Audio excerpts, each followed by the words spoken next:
want to get a quick budget preview from the economics editor of The Australian, Adam Creighton, who joins us now. But before we do that, Adam, I've got to ask you about the markets. When Trump was reported to have coronavirus on Friday, they plunged around the world. Today they're resurging. Does this show that the markets like his recovery and want him to remain American president? Yeah, look, I think markets generally are better predictors of outcomes than political pundits are or even polls are. And so I think you'll find this 2.6% bounce today kind of reflected the improvement in President Trump's health. And I think that in turn leads to a greater likelihood, at least in my view, that he might win the election. Of course, it's still, he's still very much behind in the polls, but surely a quick recovery basically underscores his entire narrative the whole time, and also it gives him a lot more authority to talk about the virus in the first place. So I think, it's almost like something Republican strategists, would have been dreaming of, like a quick recovery by the president of coronavirus. But look, it's early days. Remains as long as they didn't overdo the dose, That's right, it'll be just perfect. Now, tell us, you must be having trouble, even though you've had a year to do this, I suppose, or at least a good 6 months.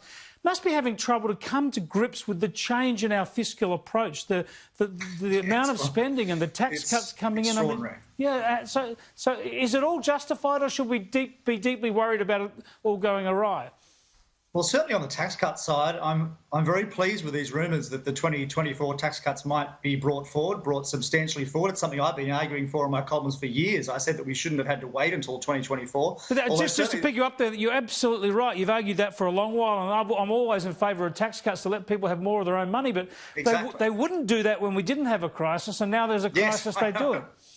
I know. I mean, to the man in the street, it must seem very strange that, we couldn't have them until 2024, because it might affect the surplus. And now there's no prospect of a surplus whatsoever. And so we're going to have them. But look, the argument, of course, is that, we need stimulus now.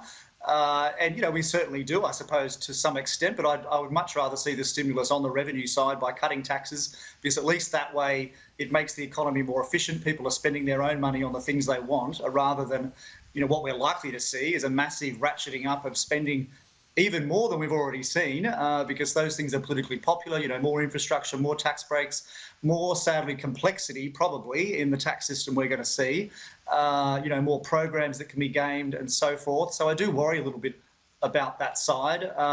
The number one, the cheapest way to get the economy going again, of course, is to remove the various restrictions that are in place.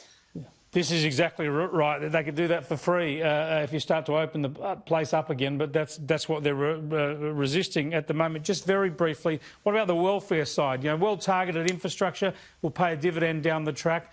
They must be very worried. You've got to look after people, but they must be worried about creating welfare traps here.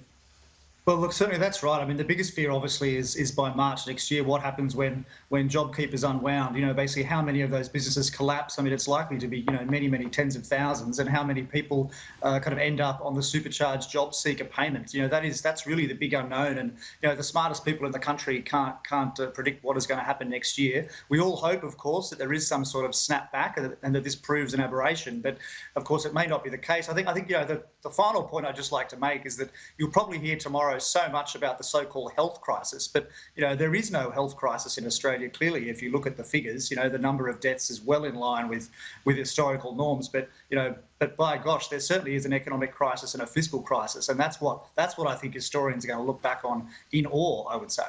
Yes, spot on. Thanks for joining us, Adam. Thanks, Chris. Adam Creighton, the economics editor at the Australian newspaper. Let's go to